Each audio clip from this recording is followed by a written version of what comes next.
कर्क राशि के दोस्तों नमस्कार। दोस्तों इस समय कुछ चुनौतियां तो रहेंगी, छोटी मोटी चुनौतियां तो रह सकती हैं। आपका आत्मविश्वास उनसे जूझने की क्षमता प्रदान करेगा। इस समय आपका आत्मविश्वास ही आपको इन चुनौतियों से सामना कराते हुए आके लेके जाएगा। आपके द्वारा किए गए प्रयासों का उचित परिणाम मिलेगा। दोस्तों कुछ लोगों में आपके लिए जलन की भावना आ सकती है जो कि आपको नुकसान पहुंचा सकती है। सावधानी रखें और दिखावे से बचें। ज्यादा दिखावा आपके लिए इस समय ठीक नहीं है। आर्थिक निवेश संबंधी कामों को बहुत सावधानी से करने की जरूरत है। कारोबारी मामले में आपके लिए निर्णय बेहतरीन साबित होंगे। तरक्की के अवसर मिलेंगे। पार्टनरशिप या खुद का कोई नया बिजनेस शुरू करने का प्लान है तो समय उत्तम है, शुरू कर सकते हैं। अनुभवी लोगों के साथ रहने का अवसर प्राप्त होगा। सकारात्मक पहलुओं की जानकारी मिलेगी। आर्थिक और पारिवारिक स्थिति बेहतर बनाने में आपका प्रयास रहेगा। किसी भी योजना पर कार्य शुरू करने से पहले उसके संदर्भ में उचित सोच विचार बहुत जरूरी है। दोस्तों अनजान व्यक्ति से व्यक्तिगत योजनाएं शेयर ना किया करें। ये आपको पहले भी आपकी राशि में बार बार बताया जा रहा है कि किसी भी अनजान व्यक्ति से अपनी व्यक्तिगत योजनाएं, चाहे वो पारिवारिक हो चाहे वो व्यापारिक हो, शेयर ना किया करें। गैर कानूनी काम में बिल्कुल रुचि न लें। इनकी वजह से आप किसी मुश्किल में पड़ सकते हैं। डेली इनकम पहले से बेहतर होगी। संपर्क सूत्रों के साथ संबंध मजबूत बनाकर रखें। नए कार्य शुरू करने में उतावलापन या जल्दीबाजी नहीं करनी चाहिए। बहुत सोच समझ कर ही कुछ नया काम करना चाहते हैं तो करें। युवाओं को कैरियर संबंधी शुभ समाचार मिलने की संभावना है। आपसी मतभेद का असर घर की व्यवस्था पर पड़ सकता है। उचित व्यवस्था बनाकर रखें। प्रेम संबंधों में मधुरता रहेगी। दाम्पत्य जीवन में सामंजस्य बनाने की कोशिश आपकी लगातार रहनी चाहिए। दोस्तों अपने दृढ़ निश्चय और मेहनत से विशेष कार्यों को पूरा करने में सफलता हासिल कर सकते हैं। आप किसी राजनीतिक व्यक्ति की मदद मिल सकती है। विद्यार्थियों की पढ़ाई और कैरियर की समस्या का समाधान भी मिलता नजर आ रहा है। मेहनत के साथ विशेष रूप से कई कामों में सावधानी रखने की जरूरत है। पैसों के लेन देन को लेकर गलती या नुकसान हो सकता है। इसका असर संबंधों पर भी पड़ सकता है। गलत लहजे में बातचीत करना आपके लिए नुकसानदेह हो सकता है। इससे दोस्तों सबसे मीठा बोलें, मधुर बोलें, कम बोलें, अच्छा बोलें, गहरा बोलें। इस समय बिजनेस में छोटी मोटी रुकावटें आएंगी, लेकिन साथियों और कर्मचारियों की मदद से हर समस्या का हल भी प्राप्त होगा। दोस्तों अत्यधिक कार्यभार की वजह से शारीरिक और मानसिक थकान रह सकती है। अपने कार्यों को दूसरे के साथ बांटने का प्रयास जरूर किया करें।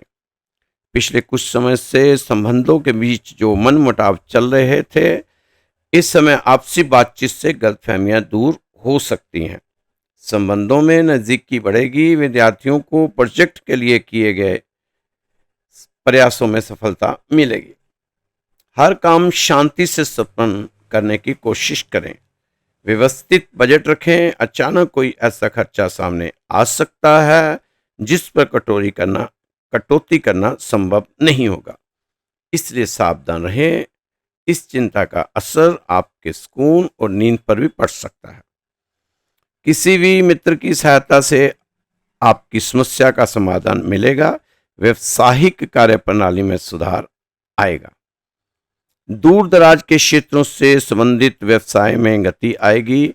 व्यवसाय में आसपास के लोगों से प्रतिस्पर्धा में जीत आपकी ही होगी। दोस्तों, मेहनत से घबराएं नहीं। नौकरी में टारगेट हासिल होने से बॉस और अधिकारी प्रसन्न रहेंगे। मन मुताबिक ट्रांसफर होने की भी संभावना बनी हुई है। दोस्तों, जिंदगी हमेशा एक नया मौके देती है। जिंदगी हमेशा एक नया मौका देती है। सरल शब्दों में उसे कह सकते हैं, क्योंकि कर्क राशि के जीवन में हर कष्ट, समस्याएं जो चल रही हैं, उसका कारण भी कल ही है कि कल देख लेंगे, कल कर लेंगे, फिर कर लेंगे, कल से शुरू करेंगे। ऐसा करते करते उस कल ने इतना बड़ा जाल बिछा दिया कि उसमें से निकलना मुश्किल हो रहा है आपका। यह कल की ही तो बात है जब आप सुखी थे। अब फिर से आप कल से सुखी रहना चाहते हैं, लेकिन अब आप कहते हुए सुने जाते हो कि कल किसने देखा है। अब आपको जो चाहिए वो आज ही चाहिए, अभी चाहिए। आज ही नहीं, अभी चाहिए। बच्चों की तरह जिद पकड़ लेते हैं, लेकिन कर्म करने में कल पर टालते हैं। ऐसा क्यों? जब चीज आज चाहिए जो आपकी डिमांड है, पर वर्क कर्म कल पर टालते हैं। यह कड़वी सच्चाई है दोस्तों। हर बड़ी कामयाबी समय मांगती है, इसलिए पेशेंस का साथ नहीं छोड़ना चाहिए। अगर आप कुछ बड़ा करना चाहते हैं तो जीवन में कुछ नियम बनाएं। छोटे विचारों को अपने पास फटकने ना दें। एक छोटी सी कहानी है नियम के ऊपर, है कि हमारी जिंदगी में नियम कितने जरूरी हैं।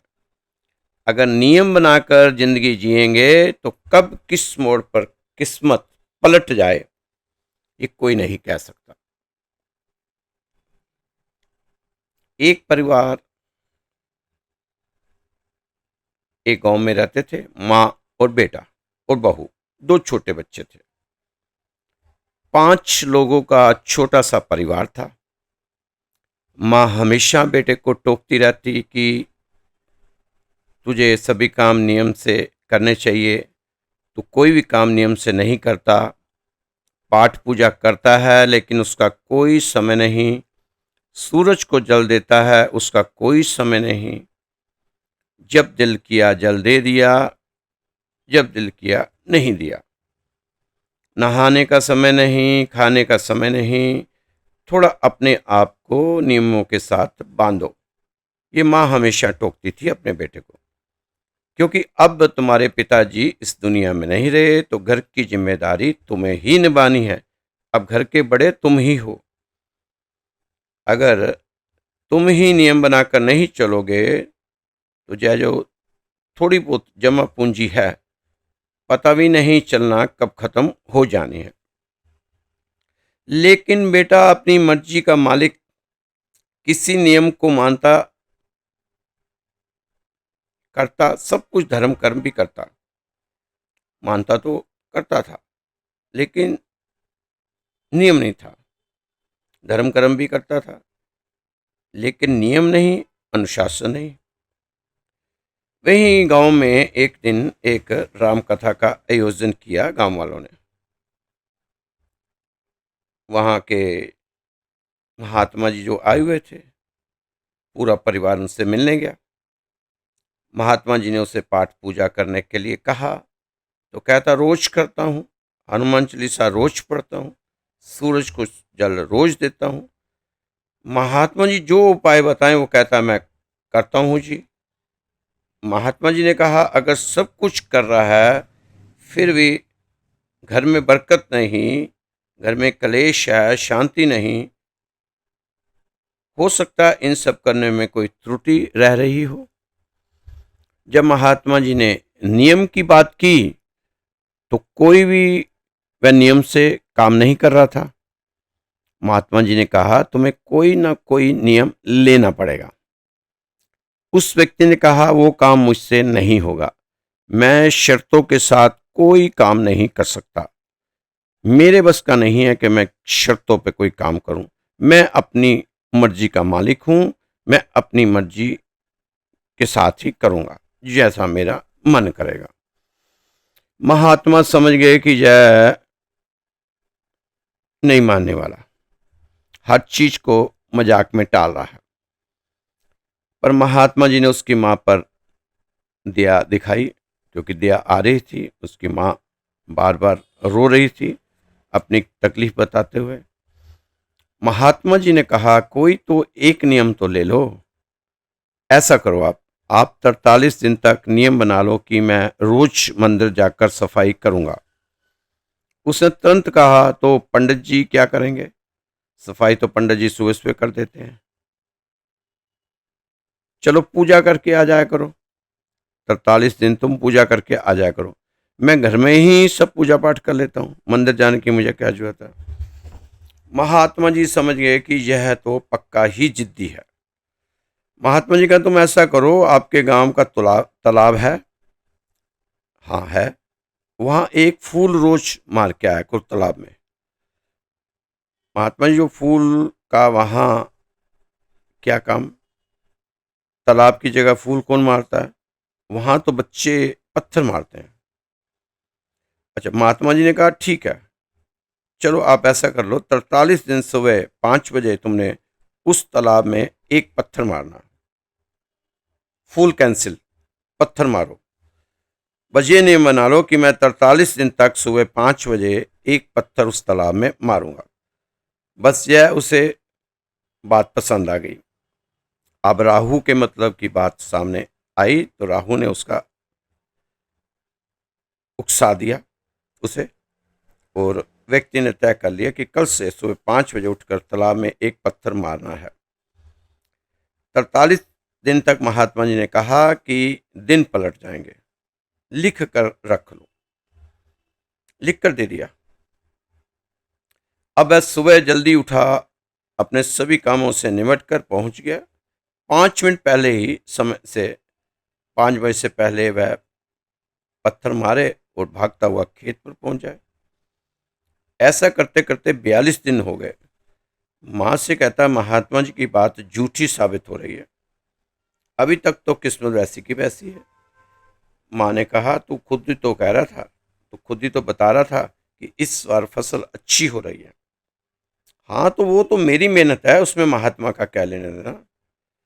बेटा, मेहनत तो तुम पहले भी कर रहे थे। मां ने कहा कि मेहनत तो पहले भी कर रहे थे, तब नहीं हुई थी ऐसी फसल। हाँ, इस बार मैंने मेहनत ज्यादा की है, तब फसल ज्यादा हो जाएगी। लेकिन इसमें किस्मत कैसे पलट जाएगी? हमारी फसल अच्छी होने से किस्मत कैसे पलट जाएगी? माँ ने समझाया, बेटा अभी एक दिन है, क्या पता कि किस्मत पलट ही जाए।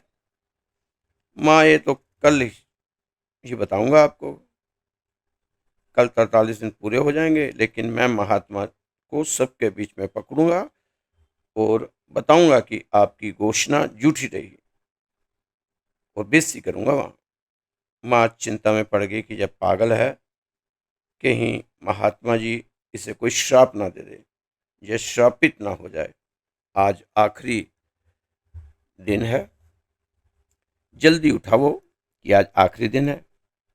सभी कामों से निपट कर पहुंच गया तालाब पर। 10 मिनट पहले ही पहुंच गया। 5 बजे मारा पत्थर तालाब में और खुद को देखा वैसा का वैसा, किस्मत नहीं पलटी। जोर से चिल्लाया, अब पकड़ूंगा, अब पकड़ूंगा, सबके बीच में पकड़ूंगा, वहीं पकड़ूंगा। उस वहीं पर उस समय दो चोर आपस में पैसे का बंटवारा कर रहे थे, जो रात को उन्होंने चोरी किया था। वो पेड़ की आड़ में चोर बैठे थे, चोरी के पैसे का बंटवारा कर रहे थे। वह सारा चोरी का सामान वहीं छोड़कर भाग खड़े हुए। जब इसने कहा कि मैं आज पकड़ूंगा, पकड़ूंगा, उन्हें भागता देखकर वह वहाँ गया तो देखा सोने के गहने, चांदी, रुपए सब कुछ चोर वहीं छोड़कर भाग गए थे। जब उसने वो सब देखा तो जोर से चिल्लाया, अब पलटी है किस्मत मेरी, अब पलटी है किस्मत मेरी। अब इस पैसे से मेरे सारे दुख दूर होंगे। साथ ही महात्मा जी की बात याद आई कि नियम से किस्मत पलट जाती है। दोस्तों, यह तो एक कहानी है, इसे आप टाइम पास के हिसाब से भी सुन सकते हैं, समझ सकते हैं। अगर ज्ञान लेना चाहो तो बहुत गहरा ज्ञान है कि नियम की जो तरंगे, नियम की जो ऊर्जा होती है, उस नियम की जो पावर होती है, उससे उस व्यक्ति को धन मिला।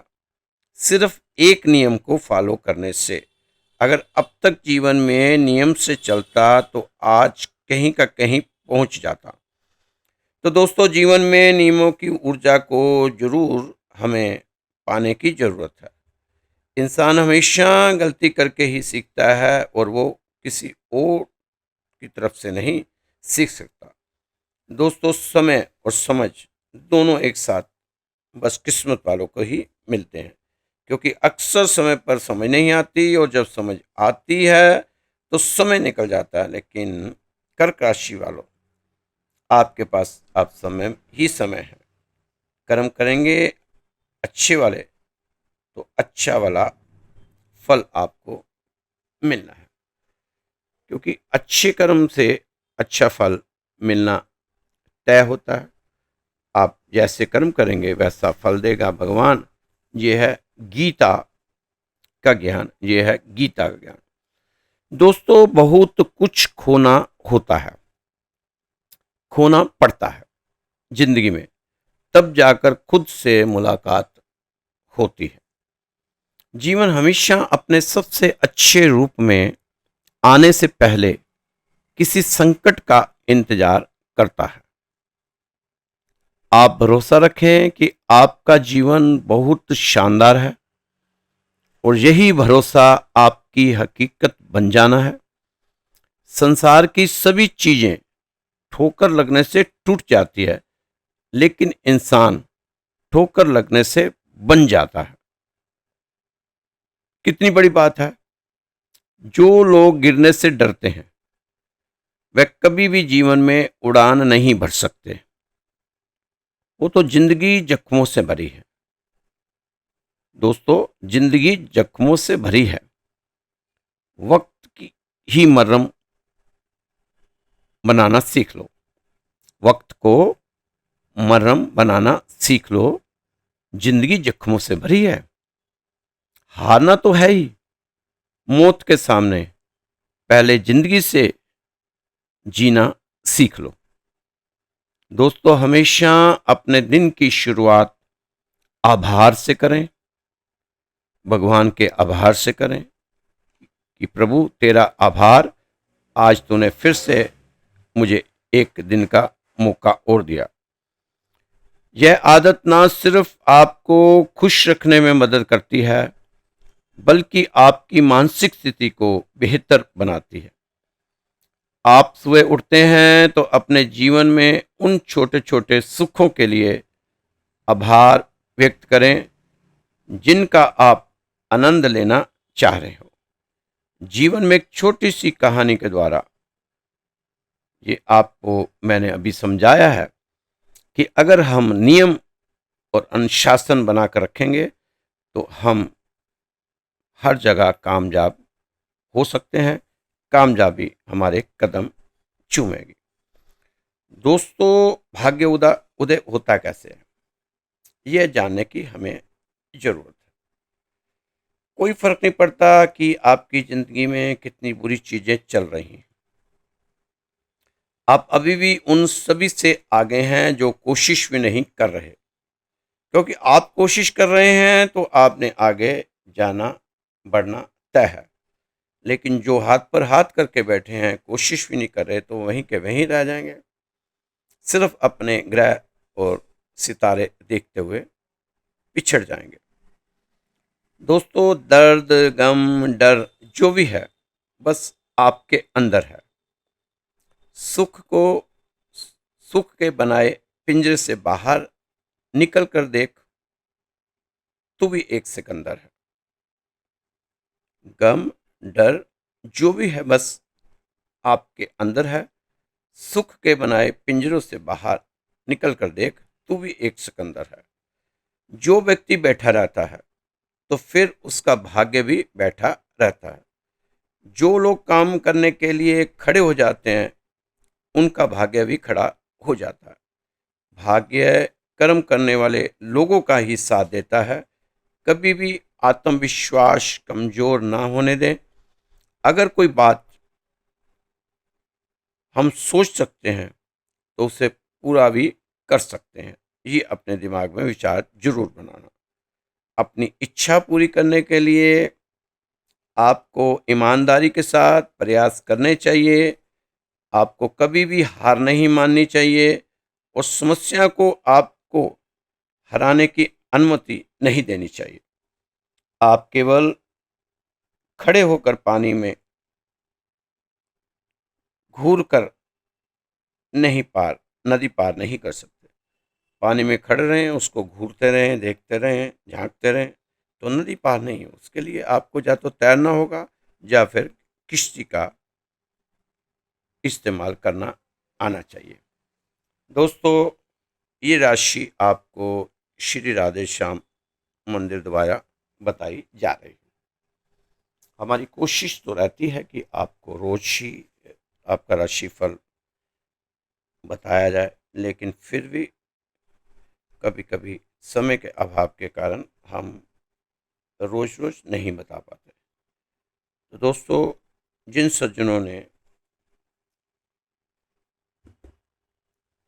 अपनी जन्मपत्री हमें व्हाट्सअप की हुई है, हमारे व्हाट्सअप नंबर पे काफ़ी दिन हो गए उनको जवाब नहीं मिला, तो एक बार मुझसे व्हाट्सएप पर बात कर लें। जाफ़र राधे राधे लिख के एक छोटा सा मैसेज छोड़ दें कि हमने बहुत दिन से भेजी है, क्योंकि हमने तो अपनी तरफ से सब पत्नियों का जवाब दे दिया।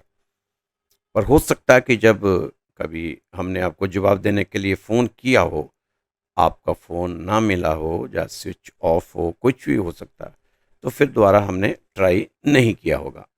तो अगर आपको ज़रूरी अपनी पत्री दिखानी ही है, क्योंकि जिसको ज़रूरत होती है वो तो 4 बार फ़ोन करेगा, तो आप एक बार अगर काफ़ी पुरानी पत्री भेजी हुई है तो मेरे को फ़ोन पे बात कर सकते हैं और वहाँ मैसेज भी डाल सकते हैं। और जिन लोगों ने दोस्तों अपने सुख शांति के लिए, व्यापार के लिए, स्वास्थ्य के लिए अरदास लगवाना चाहते हैं हमारे मंदिर में, तो वो लोग, उनको सिर्फ करना क्या है, छोटा सा काम करना है। आपको अपना नाम, अपना गोत्र और जहाँ रहते हैं वो स्थान हमें बताना है, और हम आपकी अरदास सुबह और शाम आरती से पहले मंदिर में लगाएंगे। तो दोस्तों, निस्वार्थ की गई किसी के लिए प्रार्थना, अरदास उसको लाभ देती ही देती है। तो आप मेरा नंबर नोट कर लीजिए, 9315336907, 9315336907। ये मेरा नंबर है। आप इस नंबर पर मुझसे संपर्क साध सकते हैं। तो दोस्तों, खुश रहो, मस्त रहो, स्वस्थ रहो, व्यस्त रहो और साथ में तंदुरुस्त जरूर रहो। कल फिर मिलते हैं आपकी सुंदर राशि के साथ। जय श्री कृष्णा, जय श्री राधे।